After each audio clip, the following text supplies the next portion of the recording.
Welcome, everybody, to another episode of Needs Some Introduction.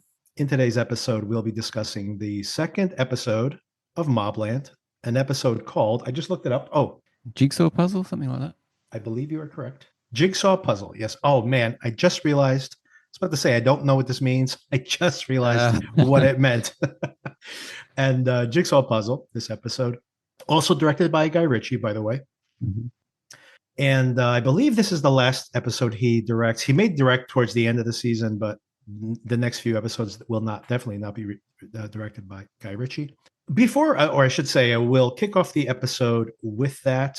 We'll have a little bit of show news before then. And very importantly, Darren has been wanting to talk about the White Lotus all season long. Of course, that season just wrapped up. And that's part of the show news that we have a video episode that Son and I recorded. So do check that out. It's on YouTube. Check the show notes for the YouTube link if you haven't subscribed to us there yet. So there'll be a long conversation where we get into all those details of things, discussing that finale and just Darren's thoughts on the season in general. So do check the show notes. If you're only here for the White Lotus conversation, do check the show notes there for the timestamps. I always include those timestamps in there, but I think especially apropos for this particular conversation. And we also have the usual roundup of things we've been watching, which will be at the very end of the episode. So do check the show notes once again if you want to hop around to any one particular topics.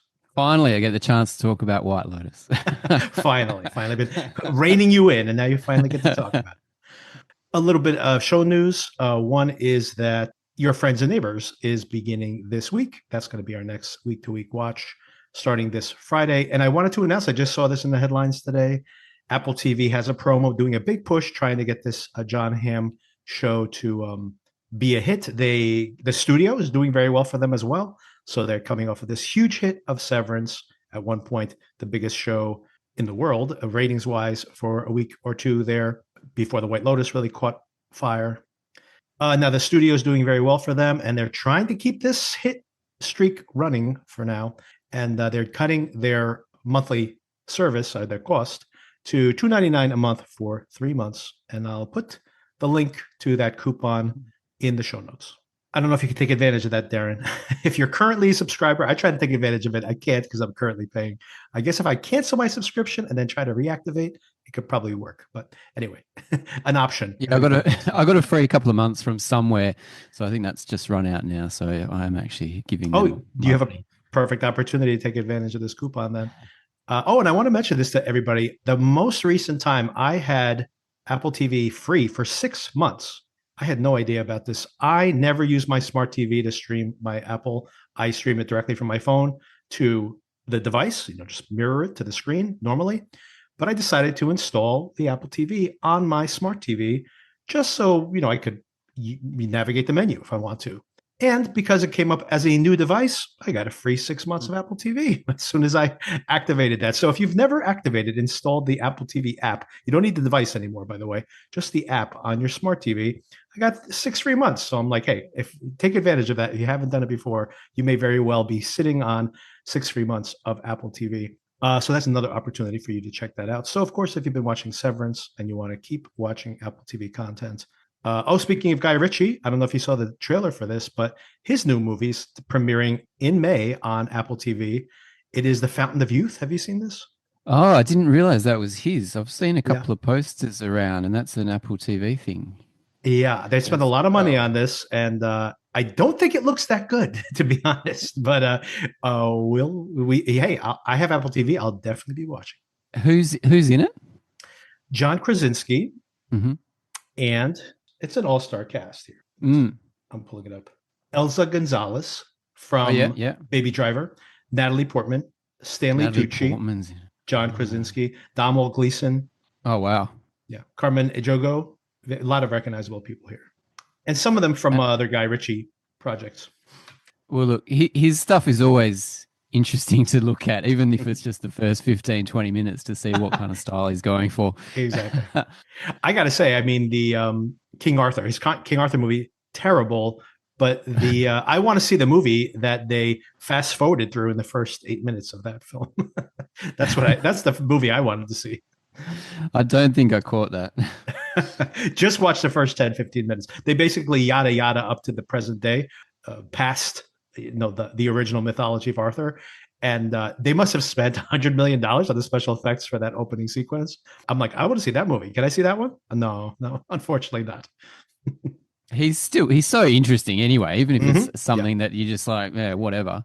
I mean, he's done a Disney movie, he's done all these crime yeah, thrillers, and yeah, it's just and the style that he has for Mobland is very straight. yes, So perhaps that's a reason why there's different directors throughout the rest of the series because he wanted something that is easily replicable rather than doing his yes, hyperkinetic stuff. right. Yeah, maybe. I have to say, I am looking forward to seeing the show once he is no longer directing it. Mm. As a fan of his, but it doesn't give me the energy I want from his type of thing. And I think if it becomes more procedural, it may work better for this material. Maybe that's my opinion, but we'll see. I guess it remains to be seen. And I think that was all the news I had. So this episode, as I mentioned, Jigsaw puzzle. First of all, a question for you, Darren. Mm. I was trying to remember, where have I seen this Eddie character, this actor, this supremely punchable face this guy has? I'm like, I know that face. I've seen it. He played Johnny Rotten in Pistol, the Danny Boyle miniseries about the Sex Pistols. Did you watch that last year? I didn't watch that, but he looks exactly like him. Exactly. Wait, you should see him in the show. He looks exactly like him. He's got the spiked orange hair, and of course, dead ringer for him there. I recommend Yeah, that, by just the way. that gaunt look, just the Yeah, bony face. Yeah. yeah. So I that, love Danny Boyle doing anything, everything. yeah. So yeah, I haven't actually heard of that. So I might have to seek that out. Really? Oh yeah, check it out. It's available on Hulu if you have Hulu, and through Disney as well. It was an FX production, so definitely available on Hulu, and it's called Pistol. And yeah, it's based on the biography of the guitarist. So it's all Mm, factual. It's the Danny Boyle style. He goes very stylish, which I liked. mm. He's kind of shied away from his style recently. He went right into the very Danny Boyle type feeling.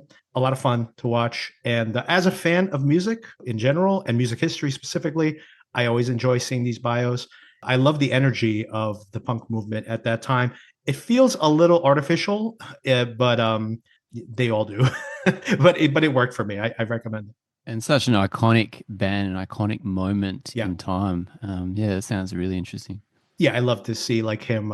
You'll get into it there, but like just the whole idea that they're transcribing reggae badly to their guitars, and that's what basically creates this genre of music. It's pretty incredible because they can't play, and they're trying to play reggae music, but it doesn't sound like reggae, and they create punk rock basically, Epic. or the popular version.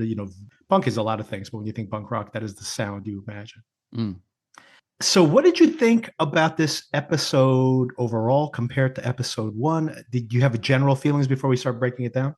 Okay, yeah, general feelings. I liked it a lot better. One of my gripes about the first episode was it wasn't enough about Harry, wasn't enough about Yeah. Tom Hardy, and this one is a bit like you said, the word procedural. It's a bit more of Tom Hardy doing his thing, Yeah. and he's got these two offsiders, these couple of henchmen, henchwoman and a henchman, who are Yeah. fantastic. They say all that is needed to be said, and they do their jobs really well. They can drive a car, they can shoot, and I enjoyed seeing that kind of stuff. And then it ends on a pretty interesting cliffhanger as well. So yeah, it made me want to watch Mobland more, which is exactly what you want from a second episode. I think originally they had stated this was going to be a 2 episode premiere, and they were probably smart to drag it out an extra week because the ratings for this show were fantastic last week. The audience reactions kind of mixed, but the numbers were fantastic for Paramount. I think it's their biggest premiere ever. And Paramount, of course, has all of those Yellowstone spin-off shows on there, which have been very popular. So that this has exceeded that says a lot, basically. So that it was impressive turnout for that. So they were probably smart to spread it out, but it really feels like, I agree that like the clock is ticking now at the end of this episode, and it felt like I would have been way more enthusiastic of giving it a go forward last week if I had seen this as the final moment of the the full preview. Yeah, I agree. And we had our fill of Pierce Brosnan in the last episode, and Yes. he's hardly in this one. Maybe Yeah. a couple of scenes, Which is a which plus. is enough, and it kind of Yes, works when right. he's over the top and he's a bit cartoonish. But if Right. less is more with that type of performance, and I think it works in this one. And maybe it's kind of what I was saying, although we definitely now have introduced, and we'll get into it, some new wrinkles in the plot, possibly in some characters. So we need to be outside of Harry's POV. It really feels like the more the show is close to Harry's POV and his experience and his interactions with everybody, and to that point, he can interact with these over the top, the Maeve character, the Conrad character, but they're just a little bit of seasoning, and they can be these ridiculous characters because they are these old world gangsters that have maybe some kind of opinion of their own position in this whole world. Like they might be headed for a downfall. There could be fun, even as over the top as they are. Like you said, if it's the side dish, not the main dish, right? So, and hopefully they keep it that balance correct. I gotta say, the way this episode began, I was a little worried. The whole fact that we have Kevin walking Harry through the previous events, and they were actually seeing flashbacks as he's describing it. I'm like, does the audience, I mean, not Harry needs to, but do we as the audience members need this refresher on what happened at the end of last week's episode? Like, theoretically. It was a bit odd. Yeah, it was. And I thought they could have played with that a little bit because it's someone else's point of view rather than the exact same scenes that we just saw. Yeah, I thought that was strange. But I did like Harry saying we need to change these curtains, we need to repaint, we need to redo the floor, that kind of stuff. Exactly.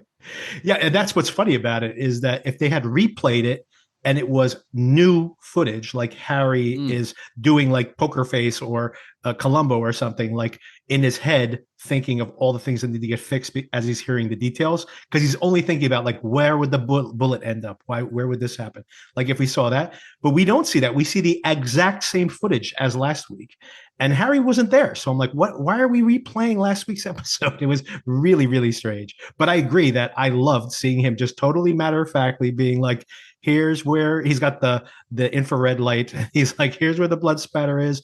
We need to strip the paint off of here and repaint. We need to replace this floorboard because there's a bullet hole in it. So I liked all that side of it for sure. He's a fixer. That's what he does. Oh, and of course, in this early flashback, by the way, we also see, interestingly, how Harry and Kevin met each other. Little flashback or little shades of a dope thief here. But what'd you think about that they met at the juvenile detention center? Yeah, I think it is really interesting, and I think there's scope to go into that a bit further. I'm just a little bit worried for the young actor who has to play a young Tom Hardy. Very difficult, I think. Doesn't really look like Tom Hardy. I mean, we know what Tom Hardy looked like when he was younger. So he was, he's been making movies for a while. He was in that Star Trek movie when he was in early 20s. Doesn't really look like him. He doesn't have the full.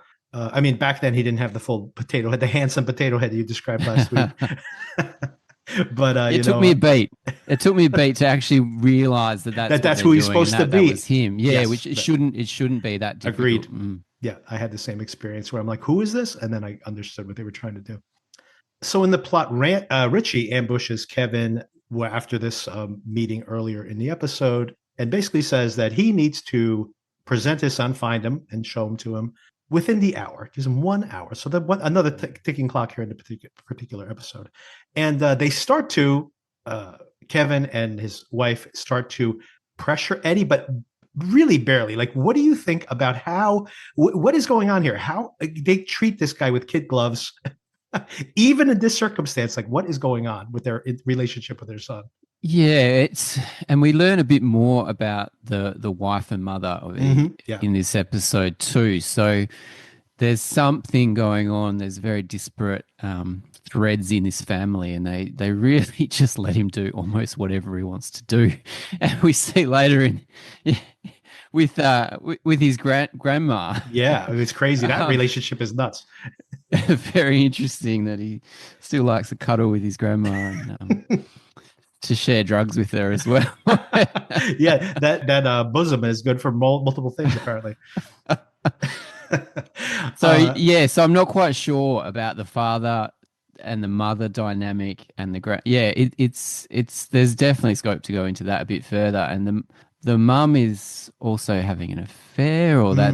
that's kind of Well, hinted at yeah. with our mate Harry too. So yeah, it's interesting. I like seeing this kind of stuff. Yeah, and I like we'll get to her in a little bit later on because I think that's a very interesting wrinkle here, and takes the story potentially teases a different direction the show could possibly go in. But I just found this was really weird because we saw last week where it's like, don't bother him too much. He has been accused of stabbing somebody, and he won't even give them details on like what occurred the night before. And then again, it's like, I still can't get him to tell me anything. I'm like, that kid needs to get smacked around. At least Harry at one point is like, I'm only going to ask you this one time. And the next time I talk to you, I'm going to smack you around. So at least Harry puts his foot down, but these parents are just, they're no wonder this kid's such a mess. Yeah, and it's good that we get the scene between Harry and Eddie, and just to see what could happen there. But yeah, he's sheltered, isn't he? He's in the car. He's in a room. Yep. He's Yep. not. I'm waiting to see what happens when he gets off the leash again. Yeah. Well, he's going to stab somebody else probably. Harry gets picked up by the cops here. I find it very funny. I noticed it right away that I'm like, Harry's like in a full, like luxurious pajama here when he gets at the bed, and I'm literally thinking in my head, going like, maybe I need to dress for sleep because I just wear like boxers and like the rattiest shirt I have, the most comfortable shirt I have. So I'm like, this guy's in a full outfit, but good thing he did because the cops come busting in. He has to walk outside in his very luxurious pajamas. Well, if you're in a situation where the cops could Can possibly show up. bust in, Victor, then yeah, I think you need to upgrade your bedtime wardrobe. I actually thought the same thing. I'm like, he probably maybe has to always be prepared, that he has to be dressed for outdoors at all times. Go to sleep in a jacket. And it was funny that it seemed like it was not the first time. And Exactly. everyone knows the drill. Even the daughter knows the drill, and she's got a mouth on her. Yeah, they're just like, she needs to take her tests tomorrow. That's their biggest concern there at that moment. But interesting, when he gets questioned, he gets questioned by this cop who tells him that the Harrigan Express is running out of steam, that they know about Archie, or if they don't know about, they know something happened to Archie. I don't know if they know he's dead yet, but they definitely start asking questions. Where is he? He hasn't been seen. So all of this is very intriguing. And how do you think they might know about Archie? There's a few theories here in this very episode, but Well, I think the most obvious one is what they came up with, and that Archie's he's an informant with the police, and with this police kind of boss that is being introduced. Although he's not as charismatic as I would have liked him to be. We think that he's going to have more of a role in this series to try to bring down these guys. That's what's always good in crime shows for me, where you're rooting for both sides at the same time. Like so. But you need the antagonist or protagonist, depending on which direction you consider it, to be like of equal footing. So maybe the part will develop, maybe the role will develop. So we'll see. Harry's home life is bad. He ends up missing that couples therapy appointment that he promised last week. He promised he would be there, and of course he missed it. But don't make promises when these type of stakes are on the line. Of course, he got arrested in front of his daughter. That's not winning him points either.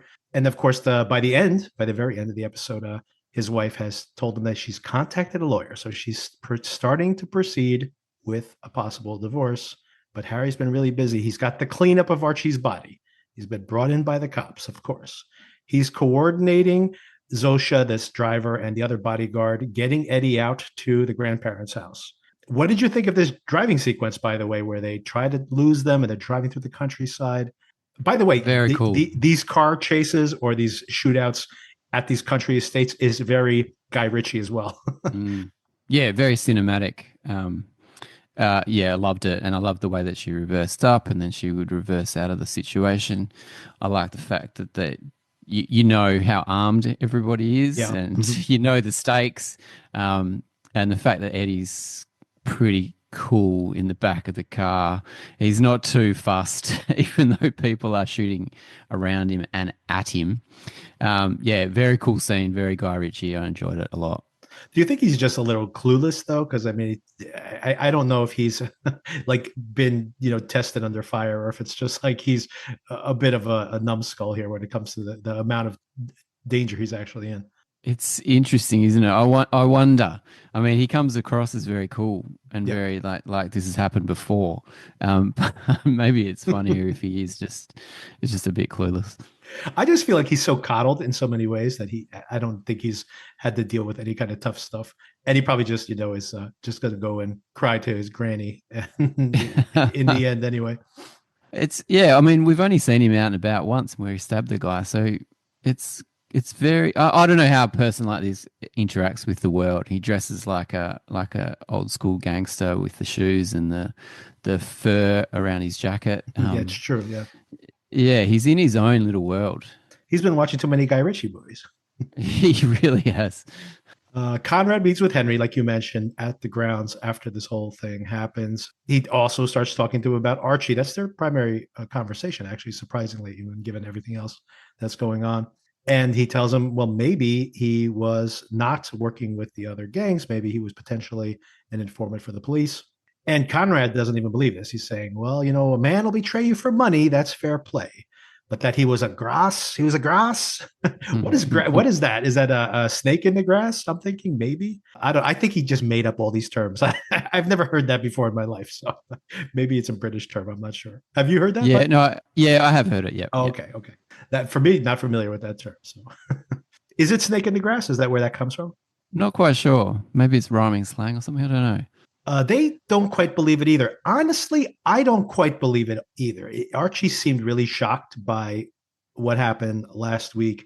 I think that it's an obvious theory, right? I think that's one way where the cops believe it. I mean, not the cops believe it. Maybe the cops want them to believe that that's the case. They obviously know something went on, but they even make a point of it here. If they had actual surveillance of some kind or they were watching, then they already know they disposed of a body, so would be arrested at this point for murder. Mm. So they know something's up. So I am curious to see how this plays out. I think that there's maybe these are the beginning of a bigger plot going on here. Yeah, I think you're right. It does seem a bit too easy. I do like that Harry's got the access to the funeral home to dispose of Yes. any bodies or clothes or anything that's Anything he needs to incriminating. dispose of, exactly. Very easy. Go with the green option. A new interest, and maybe this is potentially where the leak is coming from. So this is the interesting subplot. I thought Bella, which is Kevin's wife, Eddie's mom, she apparently comes from aristocratic family. Her father is very alienated from her. He seems to be a politician of some kind, and probably because she's married to the mob, he doesn't has some distance from them, which makes sense if that's his career and his reputation. But then she has some shady meeting with this shady French dude. You mentioned that she also flirts with uh, Harry at one point too, so they seem to have had some kind of relationship in the past, or at least a very heavy flirtation, like something nearly happened multiple times. So she uses this as some kind of power over him. And then, but this French guy in this hotel meeting, he offers something vague to her, and she says she doesn't care about the money. She's interested in a different kind of currency. Do you have any idea what this might be teasing out? Yeah, so the French person, he's a conduit to some Arabs, is that what they said? I think so. So maybe she's trying to get a piece of this drug action for herself or to introduce a new gang. I mean, we just lost a couple of gangs at the start of the pilot, so maybe there's a new foreign gang that wants to infiltrate London. And this is actually an open question because Kevin might be not on the up and up here either and playing dumb to some of the things he's seeing. It's all too early to tell, but I read this as this is all happening behind Kevin's back. Is that how you read it also? Yes, I do. Yep.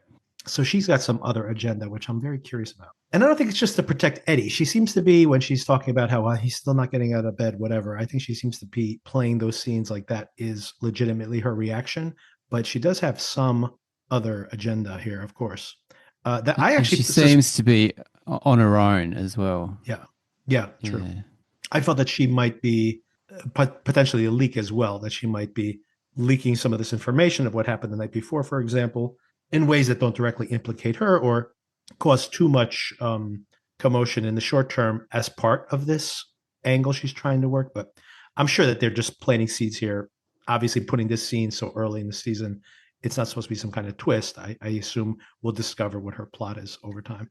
Well, that's interesting because if she is leaking something, then the fixer is going to have to deal with her. And if her Right. and Tom Hardy have a bit of history, a bit of flirtation, then that might be a bit difficult for him to deal with her. But he also doesn't seem to trust her that much. But I mean, obviously, if he's attracted and had this relationship with her in the past, this is something that could be a sticking point for them for sure. Hmm. Okay, so then Harry is off to meet with the Stevensons, trying to iron things out. He goes to their pub again. This time, they just say, "No, Harry, time's up." And worse than that, he threatens Harry's daughter. He's got these photos of her, and overtly says that we are going to kill her, and then we are going to descend like locusts on the Cotswold house, which is where Eddie's staying with his grandparents. There's an interesting scene here. Good job by Hardy here, where Harry loses his focus for a moment and he's just like, "Oh, I was just thinking about how this is like how badly this is all going to play out." But you know that he's just presumably like fantasizing about murdering every single person in that room. But of course, he doesn't lash out. That's not the type of person he is. He says, "I'll find Tommy." And they say, "Well, you have to present him to me by tonight." And of course, given the fact that this is a trade, Tommy for his daughter, this is very problematic considering what we find out about Tommy by the end of this episode. So that clock is ticking. I just love the characterization of the rival boss. He's just playing his role just to this delicious extent. Yeah. Yeah, and he's not overdoing it. He's just disgustingly just the way that you want this guy to be. Horrible, threatening his daughter like that, just disgusting. But that's what happens in this world. And his son's been murdered. So, Potentially, well, he doesn't know that, but right. but Doesn't know yeah, yet. Right. yeah, that's right. Well, that's basically what he says to him as well, where he's like, that's pretty messed up that you tried to kill Eddie. And he's like, "My son's still missing, buddy." You're kind of burying the lead there. And then, of course, we have that great scene back at Cotswold where Maeve is defending Eddie to Conrad, telling him, "You don't know what he is. What is he, a psychopath?" That's what I kind of see there. I'm not sure she's appealed to them. But more interesting in that interaction, she puts down Conrad, says, "You were just stealing cars when I met you. I made all of you." She might be overstating things, but I guess she's the one who's been always pushing the family to be more and more, and seems to be orchestrating this whole situation so that maybe to keep the ascent of the family going rather than letting them get too comfortable in just being incredibly powerful people. I'm not sure what her agenda is yet. It looks like she's nurturing this kind of violent masculinity that she wants to succeed, and I'm not sure if her son, which is Eddie's dad, is that correct? Whether he's living up to it. We don't really know enough there, but she identifies Eddie as the next true leader that's gonna put a cat amongst the pigeons in all this. Which I don't know. I don't know. We don't know enough about these characters just yet. She's chewing the scenery a little bit. Again, sorry to say. So is Conrad. And just the both of them. I'm not on board with them yet. I'm not quite sure where they're taking it. Yeah, unfortunately, I think they're going to be a bigger and bigger part of the show. We'll talk about scenes for next week, but they seem to be very big presence in the next season, in the next episode. Maybe the plot drivers there. I like what you said about the point that she might think Kevin is not holding up, this version of leadership that she's expecting. I'd like to see Kevin and her one-on-one, and maybe we'll see that and get a little more insight into this character. Right now, I think it's a little bit stereotypical, a little Lady Macbeth type thing going on here. I'm hoping that they've, improved these. I mean, Conrad's an issue for me too. These whole generation of actors in the show are definitely the weak points for me, just like you've said. We do have that interesting scene, though, the little Oedipal scene there where we have her cradling Eddie to her bosom and pulling cocaine out of there, too. "Oh, did you run out of cocaine? Here's some more." Interestingly, she says to him, and I guess this is one of the remaining mysteries, "What did it feel like to stab him?" She says, "him." And he says, "It felt great." But that's still an open question as to whether she's talking about him stabbing this random guy or whether he really is the person who killed Tommy. How did you read that? I didn't actually pick that up. I thought it referred just to the guy in the nightclub. Yeah. Um, and it seems like this stabbing was a bit of a coming out party for him in her Right. eyes, that she can see that he's capable of this violence. That's what she wants in a future leader of this family. I think it's a bit obvious that he killed Tommy. I don't think he Yeah. did. Yeah. Yeah, I don't think he did the butchering, of course, as we saw towards the No. end. But yeah, he might have just stabbed him, and then there's a cover up now at this point. And Maeve is part of this because Maeve sees that that is who he is, and that's what she likes. That's And, what she more likes. That's what she's stabbing. into. Equals more cocaine. That's right. Less real estate purchases, more stabbing, please. So, I mean, it seems pretty clear that she's the instigator of this war, and she probably dispatched Archie as part of this as well, because he would Yeah. be common sense. And then, of course, she's creating this war and putting Eddie in the crosshairs potentially. This is maybe all orchestrated by her, possibly, as a way to kick off this war. I guess that's a type of personality that can never be happy, even when they have all that more than they could possibly have achieved. Another mystery I have here is Harry goes and talks to Tommy's friends and somehow figures out that Tommy never left the club. So he goes back to that club. And I had asked you last week, what would you play after Firestarter? The answer to the question is you play more Prodigy. You were correct. Great. Always more Prodigy. Why not? If we go back to this club and they're playing like Full Throttle or Smack My Bitch Up or something, I'm like, they really only play, like, all their Spotify streams come from this one club. Well, I see they're touring again. So Keith died a couple of years ago, and I think they've got someone else to replace him, and they're touring, so we can see more Prodigy again. I was literally looking at because of this episode, I was looking at their Spotify page and they have a new single out. So there you Wow. go. I guess they're touring behind it. I've seen them once at a festival, and yeah, they're pretty epic. Yeah, I believe it. That's a lot of energy. In the breakdown of one of their tracks, they got everybody in the main stage of a festival to crouch down, and then when the track exploded, everyone jumped up, and it was a pretty cool moment. That's pretty great. And yeah, it's perfect. Whether you are there to dance in this edgy club or to partake in the S&M, I guess perfect soundtrack music for either thing. What else could fit the bill? I did like Harry interacting with the guys, Tommy's mates. Their mates are pretty straight. Yeah, they're not in the scene. And I did like how he bought him a coffee or something, or bought him something. Cheesecake. He told him some cheesecake. Whatever it was, and they were very forthcoming. They knew the guy was serious, and they were like, "We'll give you whatever information you need. It's going to be the truth." And he's like, "Yeah, no worries. Buy yourself a cheesecake." I like how you described it to him too. He goes like, the shorter guy with the nice cheekbones and those beautiful blue eyes. I'm like, I think he's got a crush on him. I don't know what's going on. But then, of course, he beats those beautiful blue eyes in, and the guy finally tells him that no, he's still there. Let me show you. And a grisly button on this episode, he shows him all the pieces that are left of Tommy in this trunk.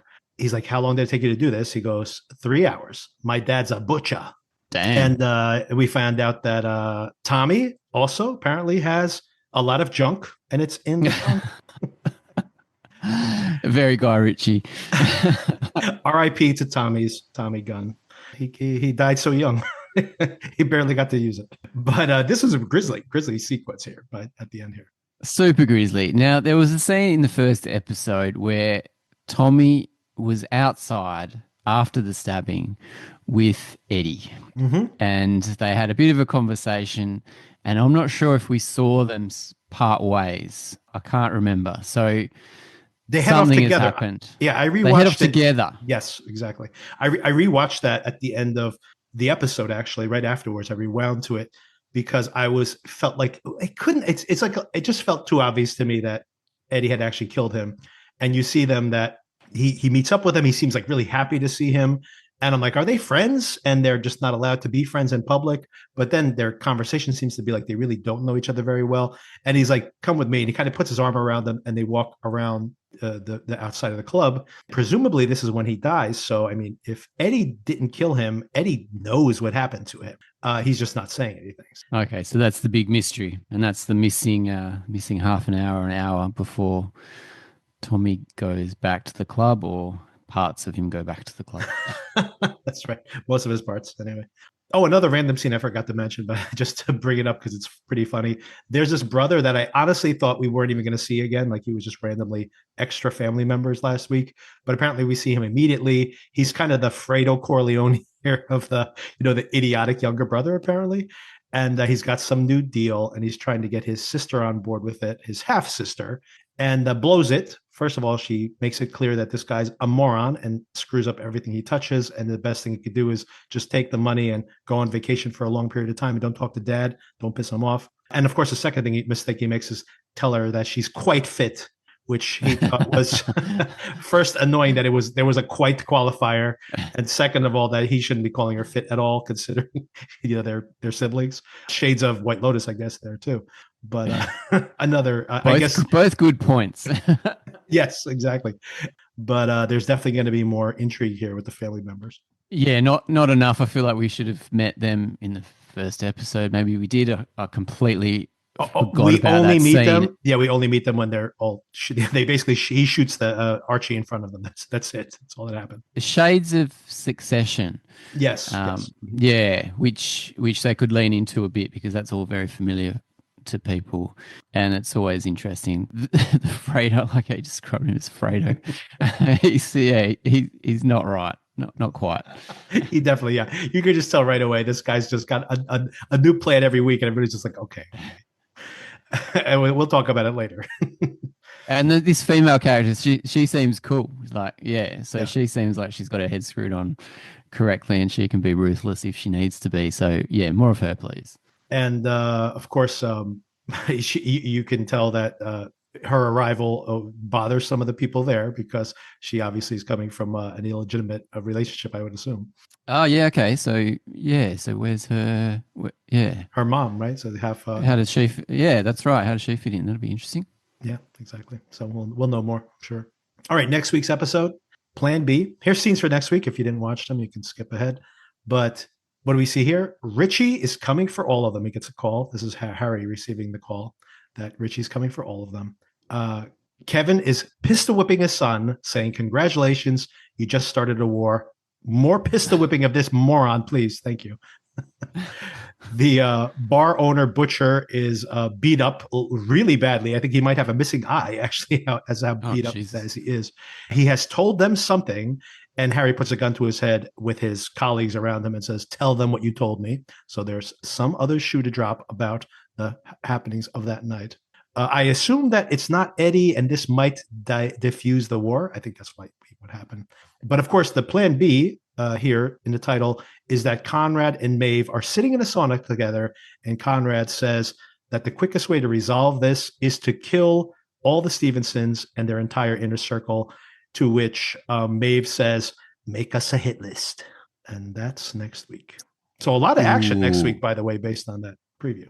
I always make a point never to watch these coming I just ruined it. I just ruined it for you. Yeah. It's always very interesting when you say these things. Any behind the scenes or flash forwards, I'm not interested. I just want to watch it when it's out. I'll avoid that next time then. No, that's fine. That's keep you unspoiled.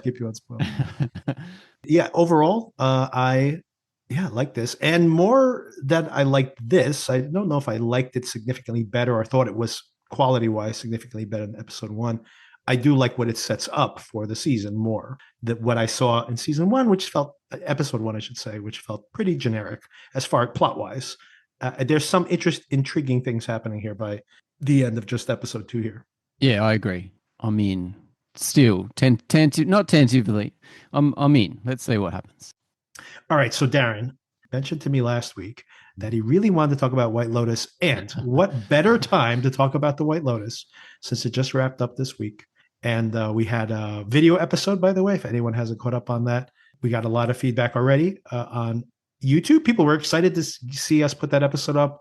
I'm so happy to hear it from everybody. So thank you for the really positive response.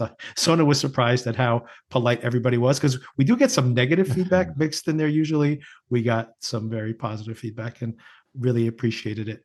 That was a 2-hour conversation, Darren. 2-hour conversation, the longest conversation we've ever had on this show. Oh, I listened to it.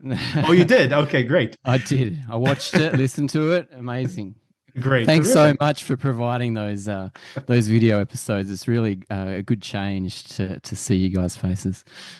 Yeah, maybe we'll do more of it as time goes by, but for now, just probably like on special occasions, maybe just the first episode and last episode of a season, but we'll see if we do more of it.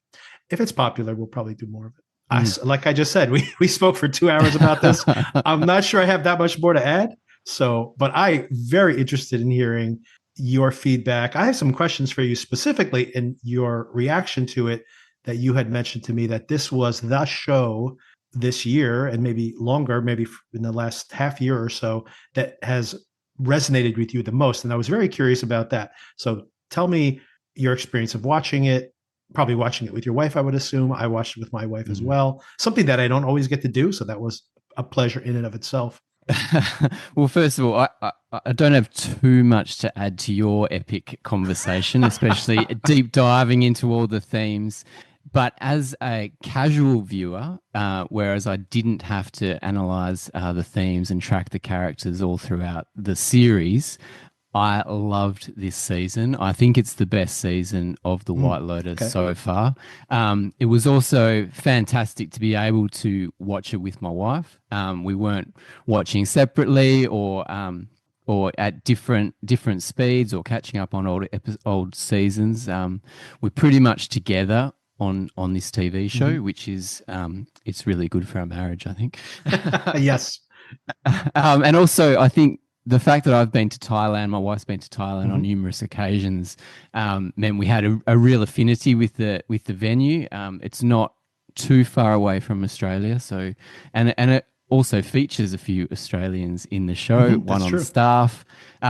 Even though the White Lotus in the first season, Armand, the manager from the first season, was Aussie and a very memorable person. And while I bring him up, I think there should be a White Lotus prequel season coming up. Yeah, unfortunately, can't do a sequel, right?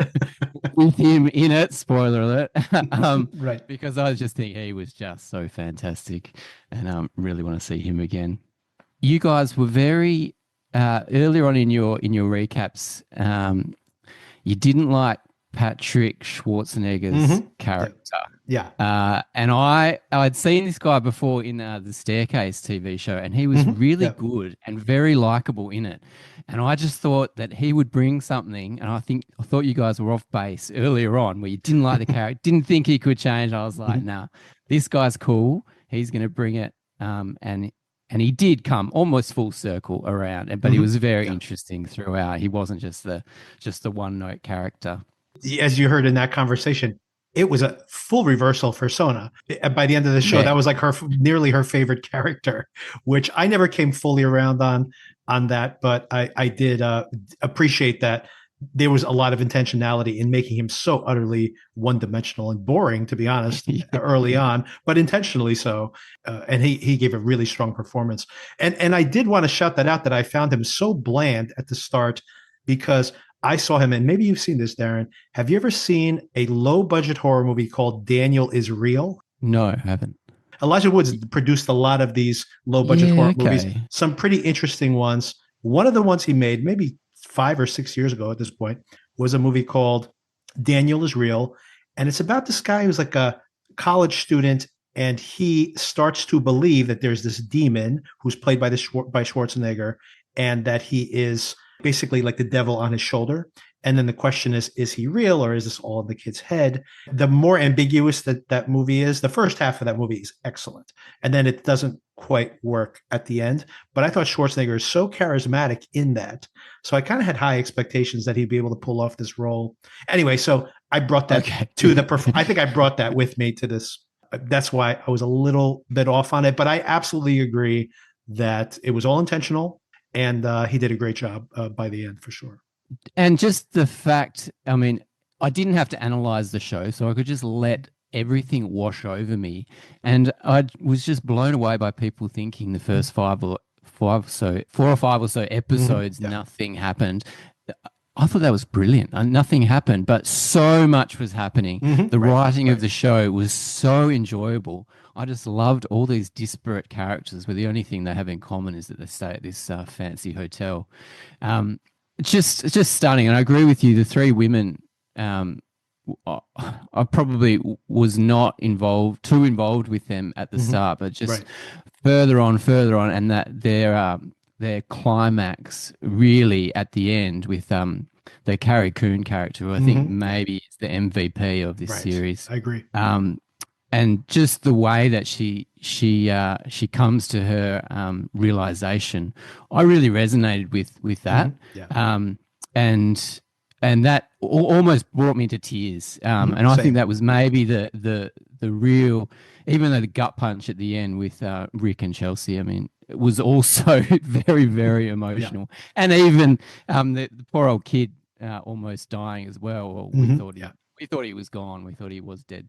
Um, just incredible, and really, really, uh, it it earns that feeling because of all the groundwork that Mike White has Yeah. laid with the writing earlier on in the seasons. And yeah, we were just blown away. I mean, my wife talked to someone at work. She's like, "Oh, did you see the final episode?" 'Cause she knew this person was watching it. She's, "Oh yeah, it's a bit boring."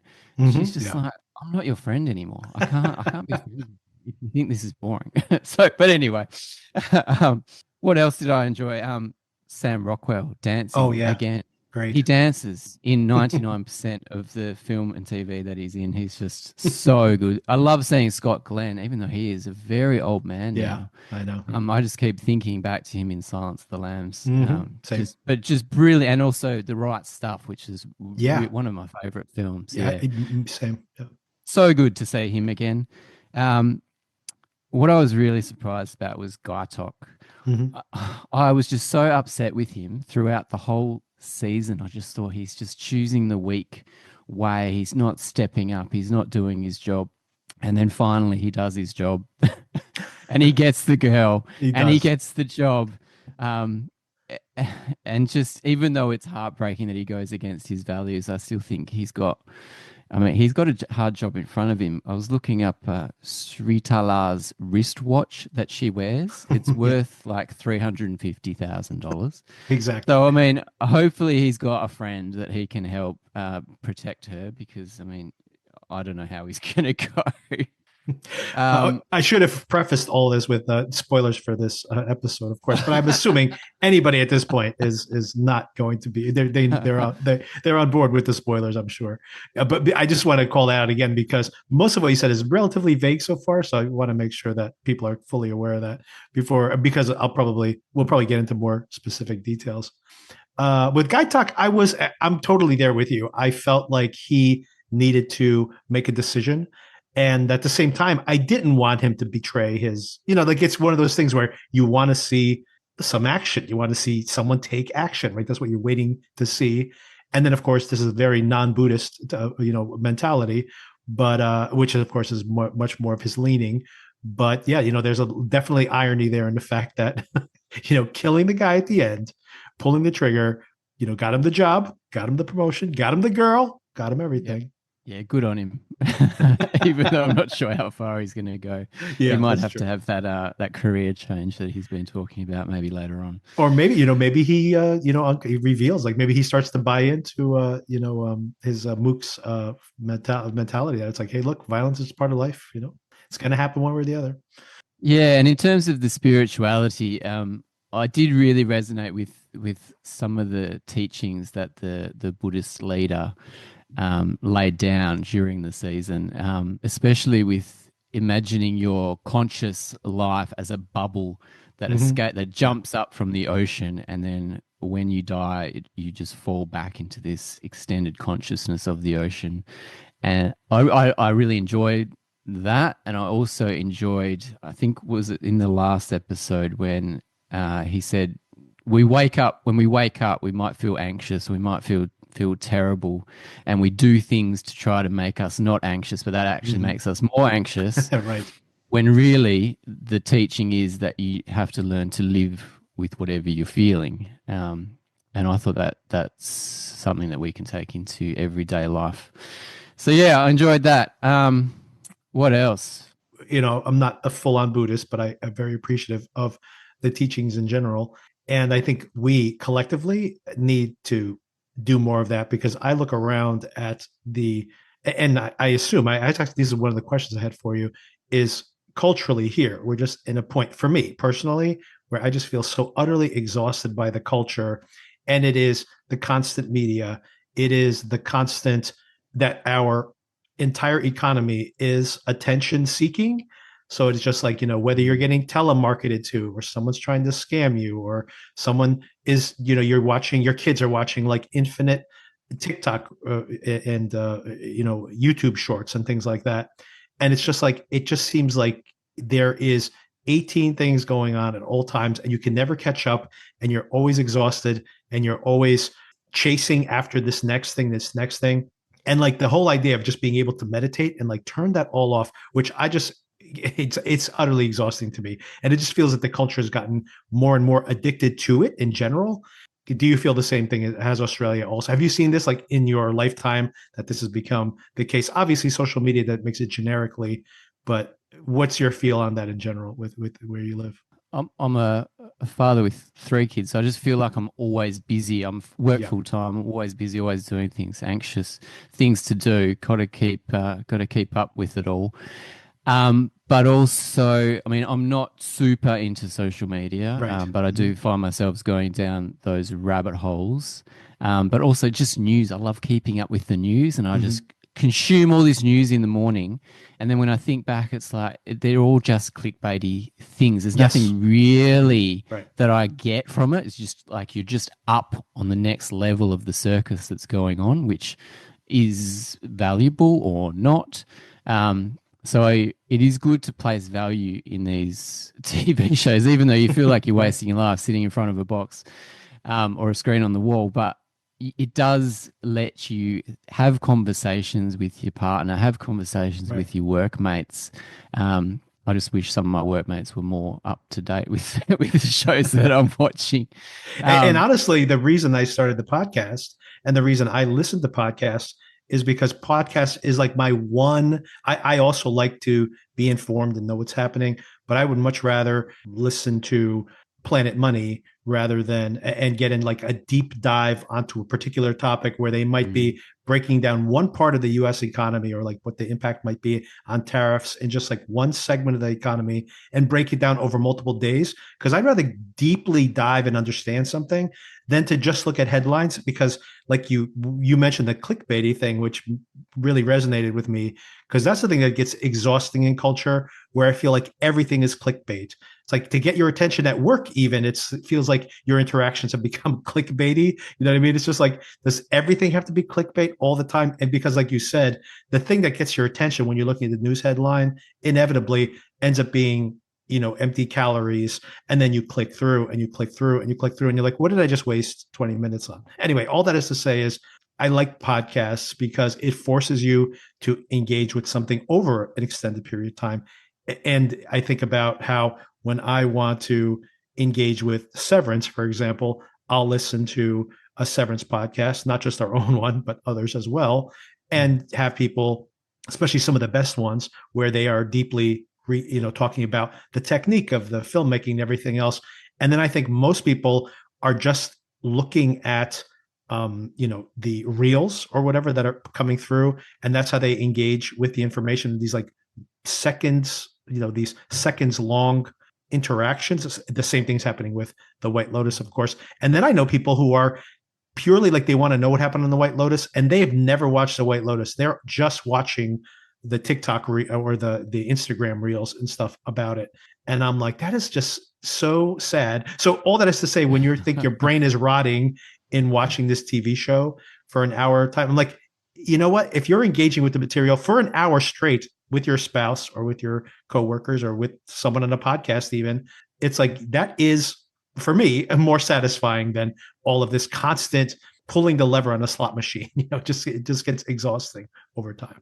That is a good point. Yeah, and it is good to engage with it like I do on a casual level, and then I can listen to your guys' conversation about it, and it really identifies the themes and pulls apart the themes that are in there, and it's like, oh, I didn't realize this was actually so deep. I just thought that was just he just let the snakes go because he was tripping. But yeah.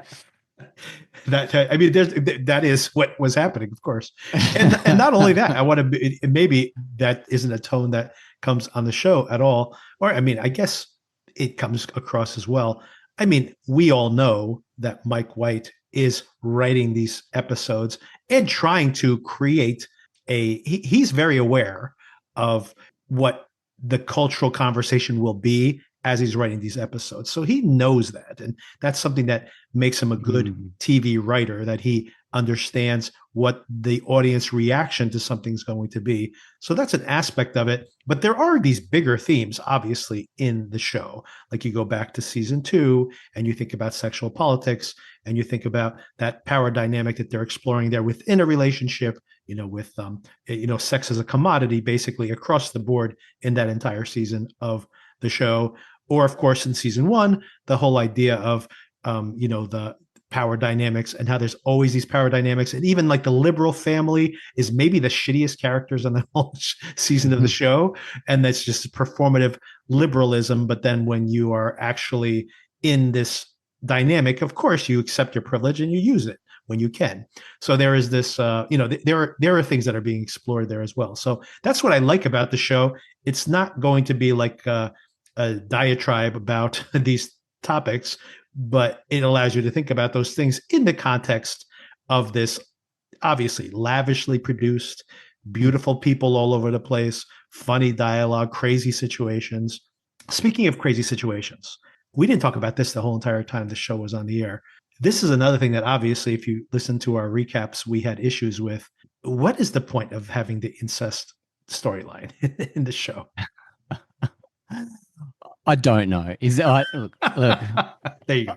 I think it's fun to go places that you would never even think about, and I think some shows need to go to those places to get headlines. I don't know if the White Lotus does, but I just took it for what it was, and that was just something that's a bit interesting and also very disturbing when you try to think about it in your own life.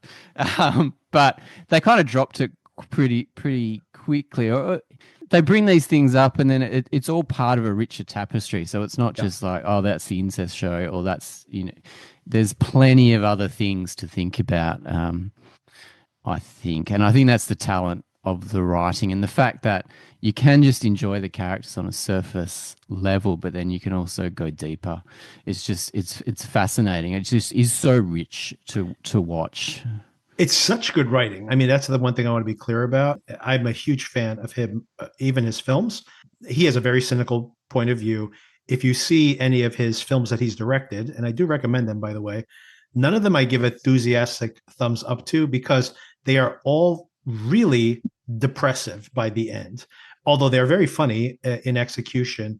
And his films in general are not that mainstream in the past, except for, I mean, he wrote that Jack Black movie. What was that? School of Rock. School of Rock, exactly. Except for his Hollywood stuff. He wrote the Emoji Movie, which is terrible, by the way. Oh, really? Yeah. He wrote the what's that Disney movie he wrote with the gorilla and Bryan Cranston's in it. Anyway, he makes, other than his big Hollywood movies, his own indie movies, the ones that he's directed himself, are usually pretty rough stuff, but they deal with all these same themes about the discrepancy between the power dynamic shifts between the rich and the poor, etc. A lot of things that are in the White Lotus. One thing, I don't know if you've ever seen this, but this is really, I'd recommend this so highly. I think it's the first show he ever produced, and it was, he wrote, same thing, wrote and directed the entire thing. It was with Laura Dern, called Enlightened. Have you ever seen this? It's on HBO. You can still watch it on. Yeah, I did. I watched a few episodes of that, and then my wife just went off with it, and I lost it. She went and finished it, but it was very interesting, and you could see the seeds of where the White Lotus came from that, and he actually acted in that as well. Which Yes, he was. He was her friend. Yeah, exactly. At the office. I really highly recommend that. That was a series that, like the first season of the White Lotus, for me, as I was watching it, my wife was really into it, and I couldn't engage with it. There was something with it that was rubbing me the wrong way. And I'd say about three-quarters of the way through season one, it was like I had an epiphany. I was like, all of a sudden, there was this really powerful episode. I'm like, oh my God, all this discomfort, all this dislike for this character, it was all intentional. And I was like blown away. And from then I was like a big fan of his. I'd be like, wow, like, and that's why I give him a lot of, even when I'm watching and people complained about this season of the White Lotus, a lot of people complained about it, although ratings were blockbuster. So I guess he knows what he's doing. Even maybe even if they hate watching it, they're still watching it, which is important. Even when I feel like maybe this season's not working for me or whatever, I always give him that credit that I think he's going to pull it off in the end. A few things I wanted to mention to you.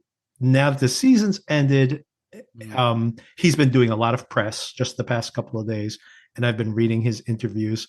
And a couple of questions I had for you. One thing I did not realize at all. He writes these really long scripts. So a 1 hour episode starts off as like a 1.5 hour, 1 hour and 45 minute episode, like twice as much content on the page. Then when he starts shooting the episode, he starts taking stuff out. But then when he edits, he cuts it down even more. So here's what my question to you is.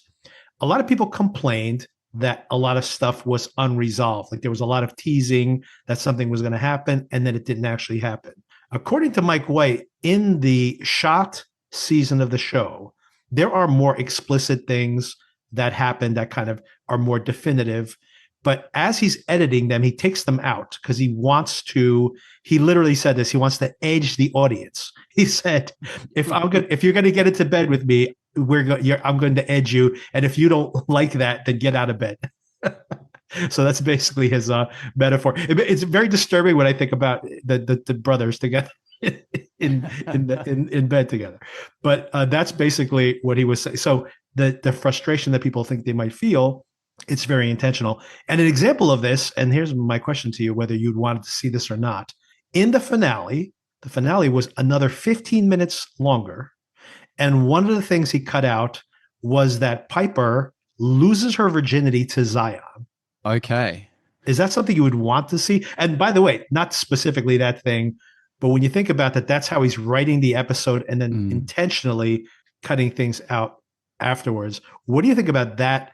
Is that something you'd wanted to see to maybe add some more context to that character? Or go ahead. I mean, what a luxury that he can do that. Mm-hmm. So he's writing scripts double the size, and then also not only that and cutting them down, but filming scenes, and then cutting them as he's filming, and then tightening it up in the edit. I mean, that is crazy, and that does make sense with the edging and with the the picking up threads and then dropping them, and because it does feel like there's a lot of things happening below the surface and stuff that you don't see, which I'm fine with.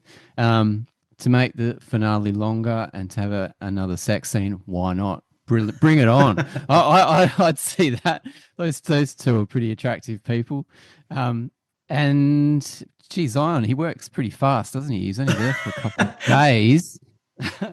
That's where I butted against it. I think that, well, what he said, I think, is totally true. First of all, the episode was long.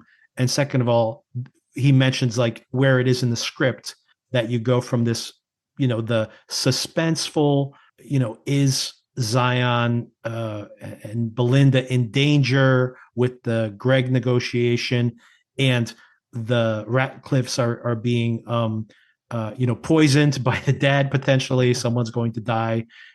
So the simple fact is like shoehorning a sex scene, which he said was very much like a rom-com, like kind of a meet cute and a fumbling sex, and then this, the discovery that it might be her first time, which is probably would be news to Zion in that circumstance. So anyway, all of that was like kind of a rom-com tone that didn't fit in with the episode. So that all makes sense. I was going to say, it doesn't feel like a finale type thing. Especially because that was pretty grim. Sona mentioned that was a dark episode, right? I agree. It was. Yeah. And then also the other part of it was the when me thinking about that was just that it seems like what is the, specifically what's the purpose of putting that in there? Like you said, Zion just showed up, and all of a sudden he's just like, hey, why not? Like getting which I mean happens when you're on vacation, but she doesn't seem to be like the person for that unless she just wants to, just like her meditation, she wants to get it all done while she's in Thailand. Yeah. And another reason why she probably doesn't want to go to a Buddhist camp for a year when you can miss out on opportunities like Zion. Maybe she's afraid of hooking up with her brother while she's there. Yeah. Oh, God. Keep it in the Yeah, I family. do agree. I do agree. A couple of the characters were underwritten, and a big disappointment was the manager, the Oh my German God. manager, So who much so. didn't. Yes. Yeah, and the fact I think you guys brought it up. He had his big moment where he's singing, and they just cut They away cut from him away. They don't straight even away. care. The show doesn't even care. It's like really weird. And maybe that was the funny part of it. That yeah, there was a like an Australian New Zealand actress who she takes care of their phones, the rat kids' Yes. Yeah. phones. Maybe she could have been the manager because she was. I thought she was stunning every time she was on screen. She was very interesting, and you could see that she was, yeah, pandering to these people's needs. But she also, you could see that she had a lot under the surface there. So maybe she could have been a more interesting manager who could treat these people with the disdain they deserve. I'm going to keep throwing things into the mix here. Recommendations. Have you ever seen Housebound, that Australian movie? You did mention it to me. It's on my list. I have not Okay. seen it. No. It's the director of that. It made it. Now he directs the Megan movies. So he made a big upgrade for his career. Oh wow. Oh, good on him. I did see the trailer for the latest Megan movie. It looks like it's Yes. turned up to 10. Terminator 2, like that. People are saying it's like Terminator 2 in that she's the good guy now, right? So they have a worse robot that she has to go up against. Right, okay. I quite enjoyed that first one. The second one doesn't. It looks like it's yeah, it hasn't continued that kind of cool little theme, low budget theme that they had going. The first one's fun. I enjoyed it. It's certain characters, her specifically, and maybe this is where things end up on the cutting room floor. But maybe she had a little bit more to do in the original edit. That's why you hire these skilled actors. But I feel like the head of staff, whatever his title would be, which has been such an entertaining character in the previous seasons, Mm. was really just disappointing. Like so underused, I think, in general.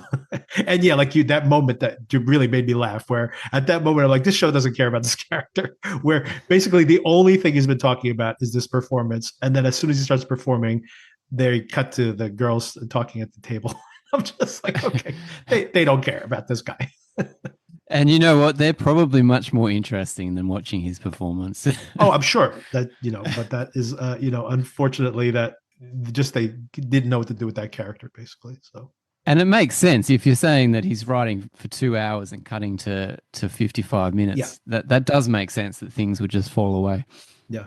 I mean, but by the way, having these longer scripts, especially because he has the luxury that he is the writer and director, so he knows that he can throw things out later on. I'm sure, like when he's making these blockbuster movies, they're much tighter scripts. He has that luxury of being his own editor and his own director and his own, he's his own writing staff. Basically, he doesn't have a writer's room. He just writes these scripts himself. That by necessity at the beginning, but apparently he's continued to do this. So he might be a control freak for all I know. But it is interesting that he has that flexibility, but it's not uncommon. Like you probably know about this, but like Tarantino writes a whole novel about like Once Upon a Time in Hollywood has been published. He actually published that novel, but for all of his movies, he's written straight up novels or just very extensive backstories on all the characters. So the actors have that backstory to bring to their performances, even if that exact content is not in front of the screen. And I feel like that's probably what Mike White is doing, where the actors, when they read the content, they're getting all this additional backstory on their characters. All those scenes may not end up in the final product, right? But they get that context for their performances. And I think that's probably most of what he's doing there. Plus, of course, he has all that luxury. He can just be like, hey, I'm going to cut these 10 pages today. I can do whatever I want. I run the whole show. So. I mean, yeah, that makes a lot of sense. But my God, what the amount of work that it Yeah. must involve. I mean, not just writing it, being the sole writer, but actually being on set and running a set and directing it all. I mean, just incredible. I mean, what a talent. It's a lot of work. Yeah, Let's he's it's extremely let's difficult. hope that he can bring it for more seasons because I mean, it is such an amazing show, and I'd love to see where they're going to shoot it next. Same. And what actors they're going to use, and hopefully they keep it nice and tight so he can, yeah, keep the quality there. So yeah, speaking of that, so as I've outlined multiple times in the course of the podcast, for me, season two just was more resonated more with me. I was really invested in all the different stories. I felt all the characters, like we were talking about how some of the characters don't really pop in this season. I felt like all the characters in season two were great, even the smaller ones. Anyway, I just really liked it a lot more. For me, it just worked better. But the maybe part of the reason that worked better for me, and this is a different show what it was structured there. It obviously was all the stories culminating almost right at the end of the final episode, which was different from the previous seasons. So that whole thing was a different, so there was a different pattern to what he was trying to write. But my question was, do you think the 8 episodes was too many episodes? I don't. I loved them all. I just, like I say, I just really enjoyed getting to know these people, getting to know the women, not really being into the family and getting to know them, getting super involved in who he's going to absolutely murder or kill or himself. Right. To the little love story with Gaitok and Lisa. Um, yeah, I don't think 8 was too many. I thought it was spot on. Yeah, yeah, really enjoyed delving into everything about it.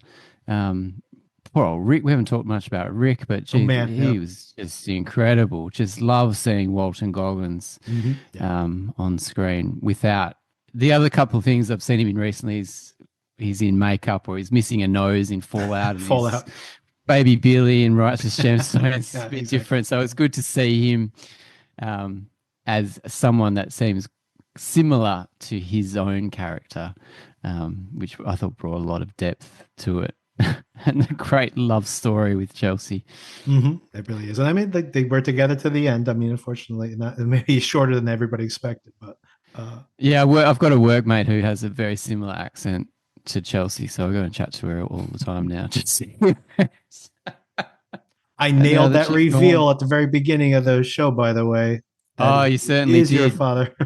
Yeah, they tried to hide it a bit. I thought you might have been off base, but they brought it back right at the end, of Yeah. course. I think by the end of the show, a lot of people on social media were saying we're pretty on spot on with this whole thing. So, Yeah, uh, and the fact that he didn't have any time to deal with it, it was just like yeah, of he course. found out just after he shot him. I mean, stunning.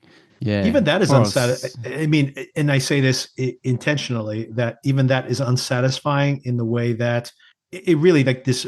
I think there's something thematic in the final episode that vengeance really is futile, right? That in that very way that he has been seeking this reconciliation and he gets this revenge, but he'll never have that reconciliation, not only because he's dead, but because he basically destroyed the very thing he wanted. So it's like it really is making it a point that this cycle of vengeance was, really the most damaging thing he possibly could have done. Unfortunately, though, like that way that whole thing played out, because I was really rooting for him to, become enlightened, and maybe he is in that final moment. By the way, that's that he has that expression on his face that he has found peace. I mean, the peace of death, I oh, guess.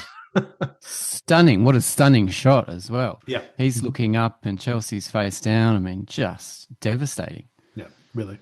Yeah, incredible. And goes back to, you think about Mike White running this whole entire show, nuts to bolts, soup to nuts, I should say.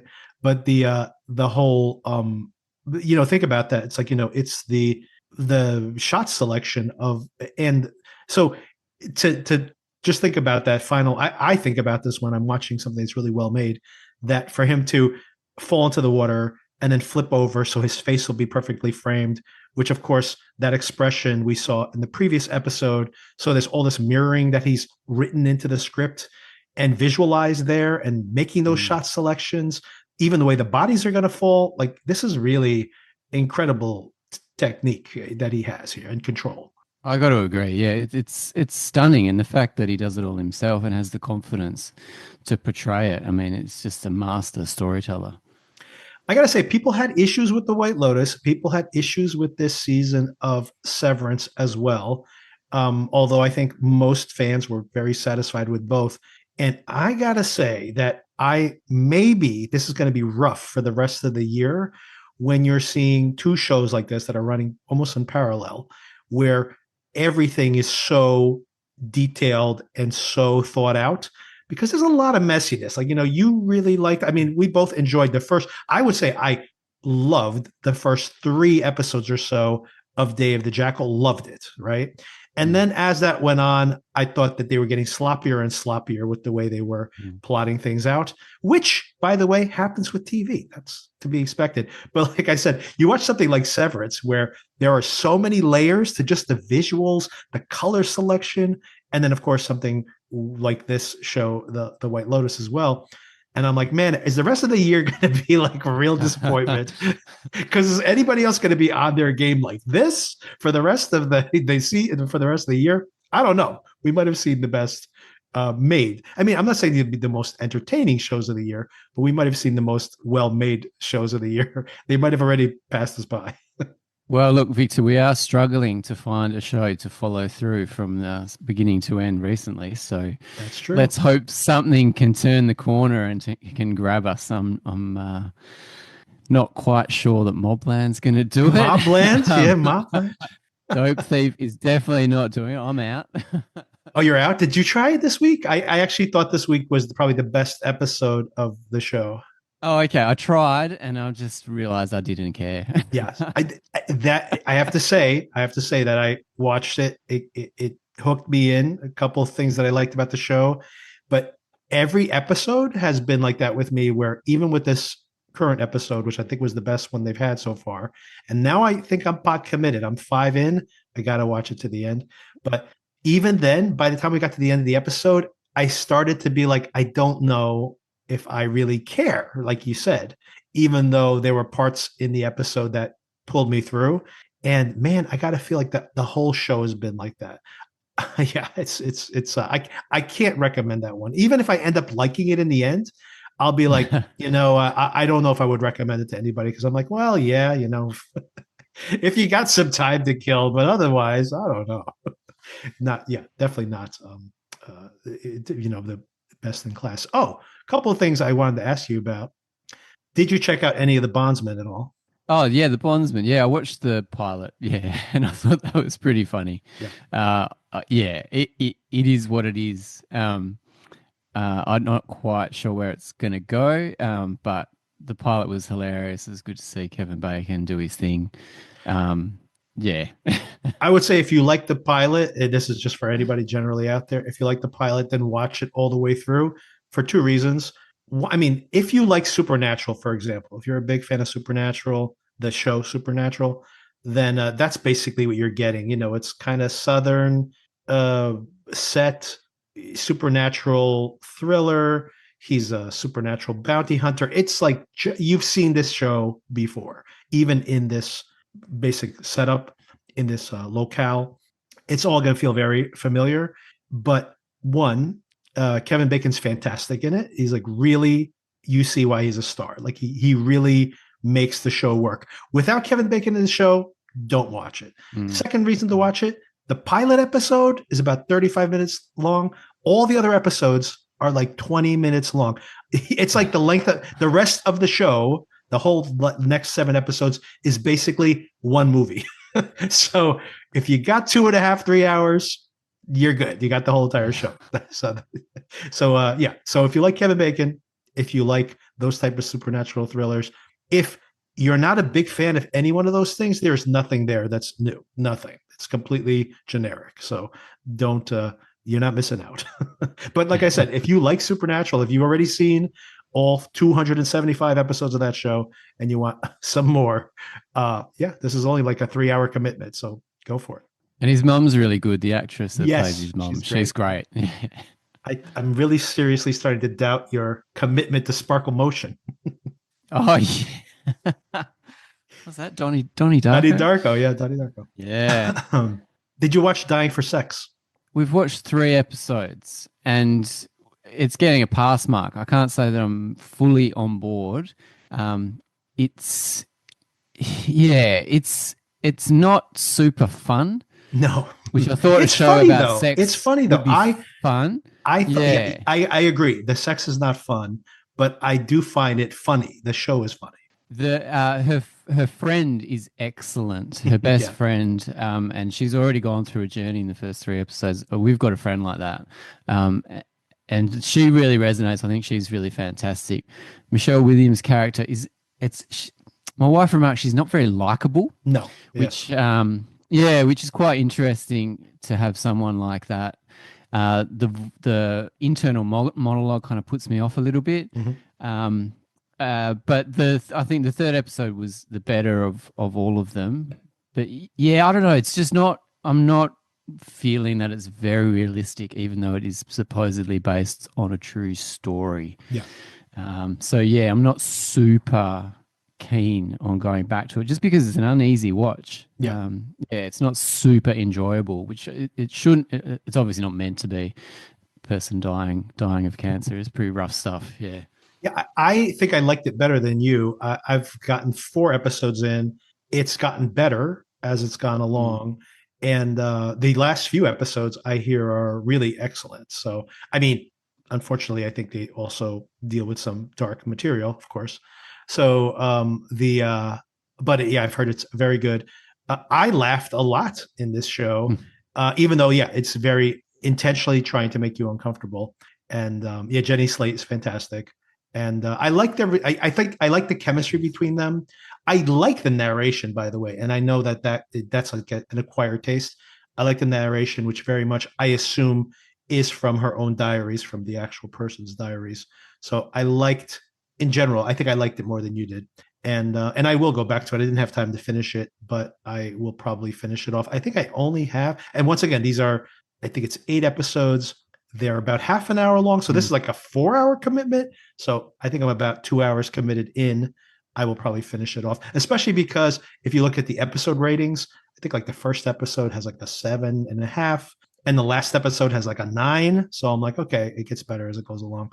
So I'll probably finish it off. Yeah, I we'll mean, probably keep I going definitely with it. will. I definitely will finish it off. I say, I just don't know if I'm going to. I honestly, it's not that long. So I think once I commit to it, I'll probably just binge the end. But I just don't know when that's going to happen right now. So. One thing that me and my wife have been watching, which we've been really enjoying, is this Seth Rogen comedy, Yes. Platonic. Oh, Platonic, I love think it. it's called. Love Platonic. Love it. Yeah. It's so good. It is so funny. Talk about laugh out loud Yes. funny. I'm Mm-hmm. cracking up Yeah. throughout this whole episode, and every episode, and Mm-hmm. it's really just Seth Rogen and Rose Byrne just Yep. playing off each other. I didn't Terrific. know Mm-hmm. Rose Byrne was so funny. Um, she's just genius in these episodes, even though her half Australian, half American accent sometimes puts me off. It's Yeah. very odd the way she says some words and then other words in the same sentence. But it's laugh out loud funny. I'm really enjoying that. I think it's just cracking me up. My wife's like, this morning, she's like, "What? You know, I remember having nights out like that. Why don't we have nights out like that anymore?" Exactly. Yeah. All right, there's a goal. Yeah, so Sona and I both really liked that last year. We talked about it on the pod. We never covered it week to week, but we discussed it a few times. And I don't know if you finished it yet. I feel like Not yet. it starts to, and you'll get to it. It's always funny throughout, but as it goes along, they try to learn their life lessons. They try to give like a structure to the show, which honestly, that's all detrimental to me. I don't think it needed any of that, but that's a minor ding on the. I mean, the first. I think when we were watching it on the podcast, I think the first 5 episodes. I think I recommended it every single week because I was Yeah. just like, this show every damn week. This show is cracking me up, and I'm not someone who, if I'm watching something by myself, I laugh out loud. I laughed out loud. Those first 5 episodes are, I'll go back and watch them again. They're just so hilarious. Yeah. And and then like I said, it gets more into like the plot, and they get into a fight, and the whole, they have to give it like a whole character arc and everything, which I'm like, I don't know, just let them hang You out. don't need to. Yeah. Just let them hang Yeah. out with each other. They're funny. That's it. Just hang out with each other. Make it a sitcom. Just make it a sitcom. But just one of my favorite comedies of last year, especially early in the going. Man, those first 4 or 5 episodes, and exactly that. I remember watching that with my wife, and we're like, man, remember just being idiots and going out and being out way too late and just forgetting half of that happened the night before when you got home. Man, what happened to us? That doesn't happen anymore. And all these plans for the night, and they're talking about going to the strip club constantly. Nothing. They never You never go. You never have. You just go home afterwards. That's the funniest. That's the most true part of that, is all of the talking about all the things you're going to do. And you meet up at that first place where, and then someone's like, oh, I'm kind of hungry. And then they order food. And then like you spend the whole time at the one bar, and then you go home afterwards. You're like, weren't we going to go out tonight? What happened? We just sat there and had appetizers. But yeah, that just happens when you get older. And they're still great nights. That is a great night. Yeah, All these still plans fun. and just stay at the first one because it's so much fun. Sometimes you're just having a good time and you're like, let's not go anywhere. Let's just hang out here. Yeah, that's all part of it. But yeah, I love that. And Sona was a big fan of the fact that, and I agree with this, she is always looking for shows or any kind of content, which was it was funny. Like she had said this on the show multiple times. We watched some show, I can't even remember what it was at some point, and she was disappointed that there was like a platonic friendship on the show, and then it became romantic. And she was like, I'm so disappointed they didn't just leave it platonic. And then I'm like, Sona, there's a show coming on called Platonic. And yeah, she loved it for that as well. So they better not do that. They can't do that. No, There's no romantic I don't think between these happen. two characters at all. Yeah, that's the best part about it. There is at no time do you think like these guys are going to end up hooking up with each other, but it's which is the charm of it, right? That they really are truly just friends, and it's fun. Yeah, and it's so good. I mean, the husband is a bit jealous of their friendship, course, but it's yeah. like Seth Rogen's taking care of this guy's wife in other ways that you can't take care of it. You should just be on board with that. That is a great friendship that's going to let you off easier and give you an easier ride and a better ride. And you can have different relationships with your own wife than this other guy is. It's really cool and really lifelike, I think. Yeah, exactly. I think it's the best part about it is that, and as a matter of fact, I remember seeing that right around the same time I started watching Colin from Accounts, and there's the whole microbrewer connection and all that. Yeah. So there's all these connections in there, and honestly, that's another show that I love the chemistry between those two, which I think they're an actual couple. You told me, right? Is that correct? They are, yeah, and I think they write the show together as well. And but that's a show where I almost wish that, and maybe biased by watching Platonic at the same time, I almost wish that they had like tried to be romantic and it didn't work out, but they stayed, platonic friends. I think that would have been a fun dynamic. And I like that, for example, on the show Platonic, I like the fact that the husband's a little jealous of her with the Seth Rogen character, just because, even if he doesn't see him as a sexual threat, he's like, well, they have a different chemistry than I do. So you kind of feel like you're missing out on that. But then, of course, just like even when you were in high school and you had those type of relationships, of course, when he starts dating that other girl, she's judgmental because she thinks like, well, she's not the type of girl he should be dating. And there's all this, like, it's funny because it's like, it's not that there's a sexual chemistry, but there's like this, like a tangential sexual, not jealousy, but like almost like a judgmental, judginess as to like, you're not dating the right person. And it's just like, well, like what's it? What is it to you? It's none of your business.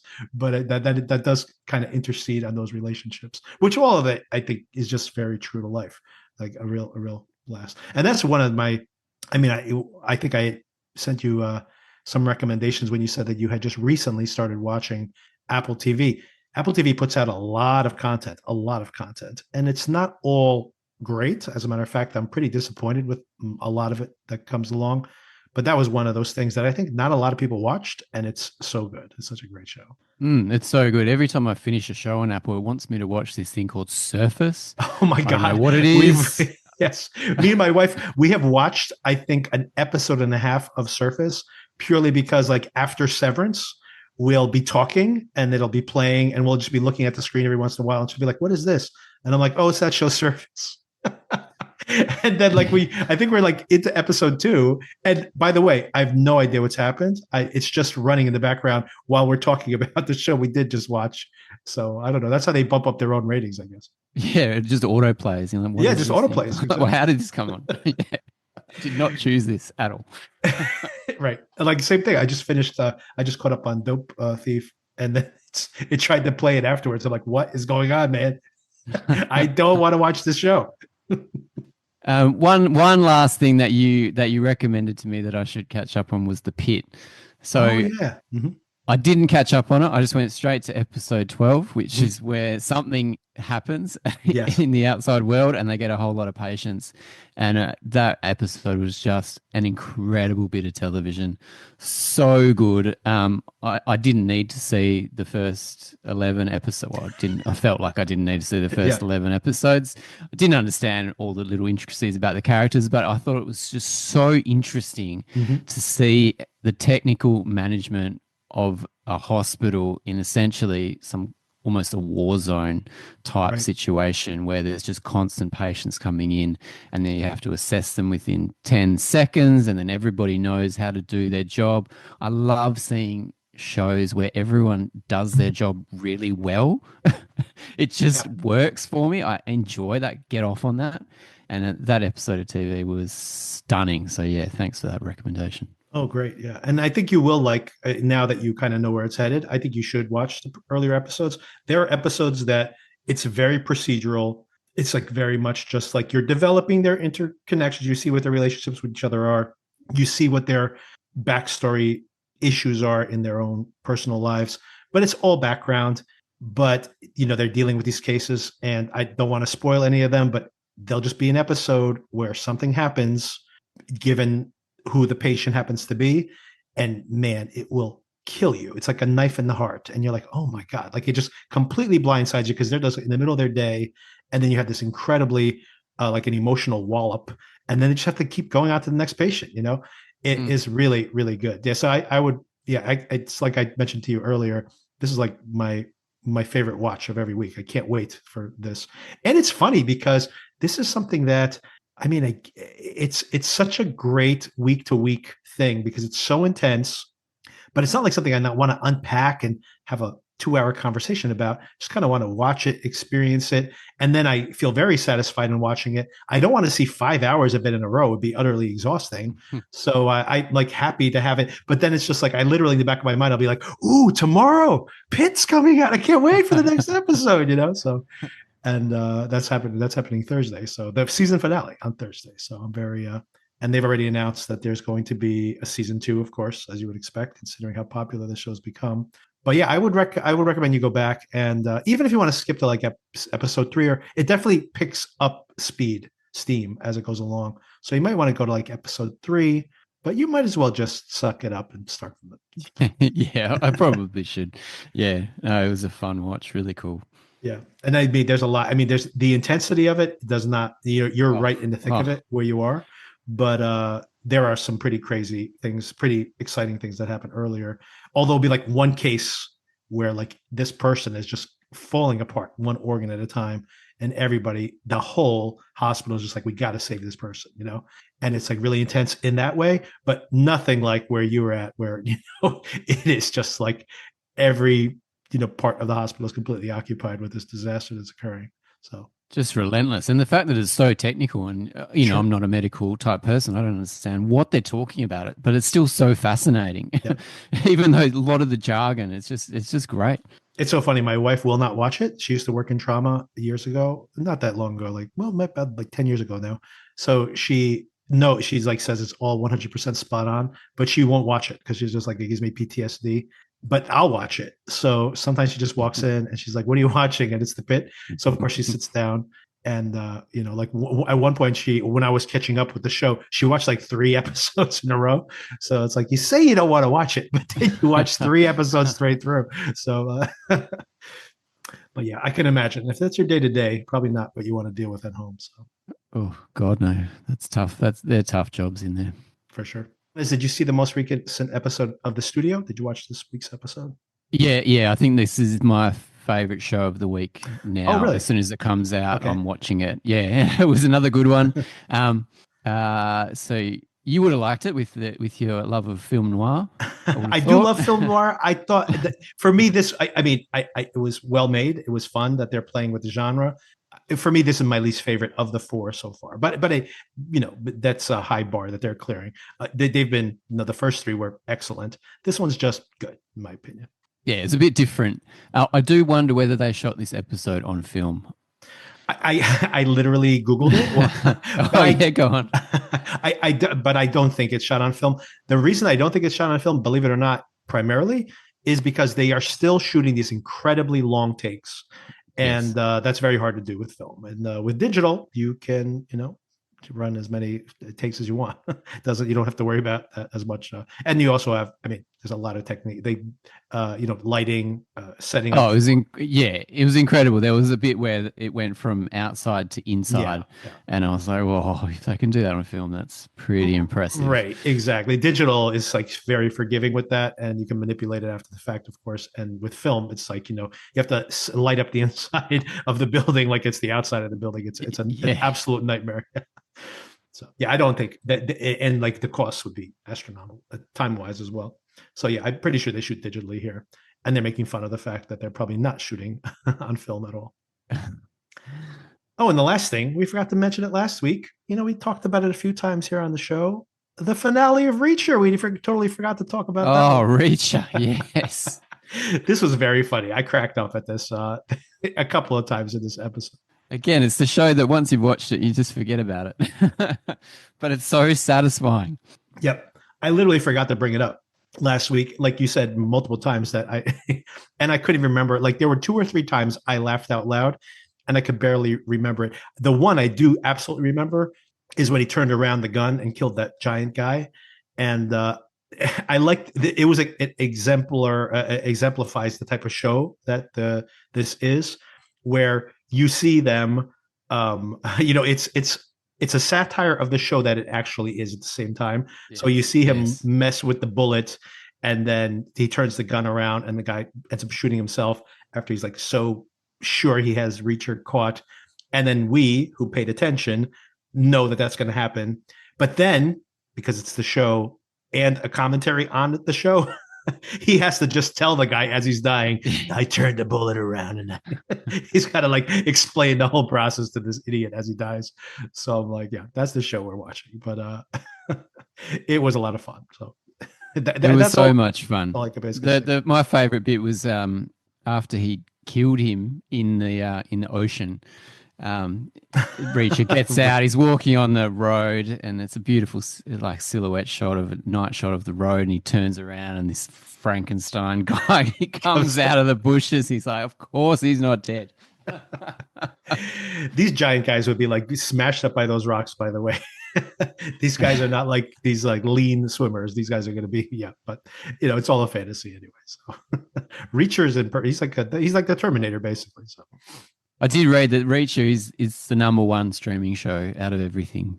yeah, I think for Amazon, I think it's their number one, unless the Lord of the Rings show is more popular. But I definitely recently, yeah, it's massive. It's such a huge Yeah, hit for them.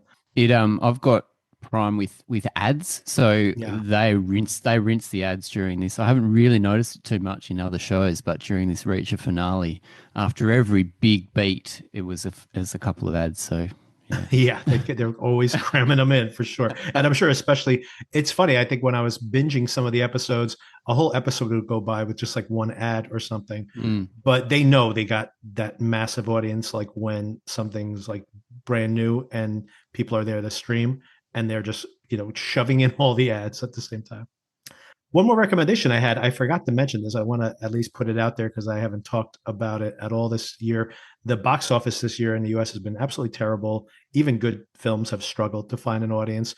One very rare hit this year was One of Them Days with SZA and Kiki Palmer, which I think this is a US thing and not really released overseas, considering the demographic here for this audience.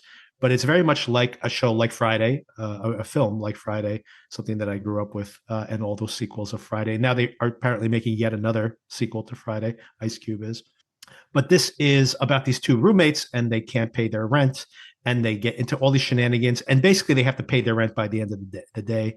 And SZA and Kiki Palmer are so funny together. Kiki Palmer, who's usually like a lot of energy, she plays very straight, and SZA's the kind of flaky roommate. And it's number one on Netflix right now, deservedly so. It was a hit in box office. I mean, at the box office, and now a hit on Netflix, and it deserves it because it is really funny, like just a really funny buddy uh, film. And I would say that if you watch the film, like the first 10 or 15 minutes might feel like pretty, it's funny, but it's very generic humor. Like you kind of, they're hitting all the jokes you expect. And I'd say as the film goes on and as they're going this odyssey across, Los Angeles, that they keep finding these weird characters and the situations get more bizarre. And I'm pretty sure they're going to make a sequel to this film. And it was one of those films, just like Friday, where I was thinking after watching the film, like, I can't wait to see what that character, or that random side character they run into, what that character is going to do in the sequel. So it's a lot of fun. And if you want to laugh, there's not that many good comedies out there. And this was a fun one. And people do seem to be finding it. So I love laughing. What's it called again? it's called One of Them Days. One of them days. Yeah, my daughter's a big fan of SZA, so that's the only reason I know who that is. So yeah, I might ask her if she wants to check it out. She's check it out. There's a lot of sex jokes in there. So I mean, depending on your daughter's age, you might want to definitely don't watch it with her. That's for sure. But you may. Okay, good tip. It's R rated. So I mean, depending on her age, you can weigh that out. But she is. I don't know if SZA can actually be an actress. But she is really funny. She has a lot of presence, a lot of poise on screen. I laughed a lot. She was really cracked me up. So yeah, definitely recommend that one. And rare that I laugh. Once again, a lot of times I watch these movies by myself, even when I think something's funny. Rare that I actually will laugh out loud at it, and definitely laughed a lot for this one. All right, so we filled up the hour again. I don't know how this keeps I happening. know it just disappears so fast, doesn't it? I thought this was going to be like a half-hour conversation. Another hour down. So anyway, all right. Thanks again, Darren. Cheers, Victor. Thank you. All right. Thank you. Have a great day.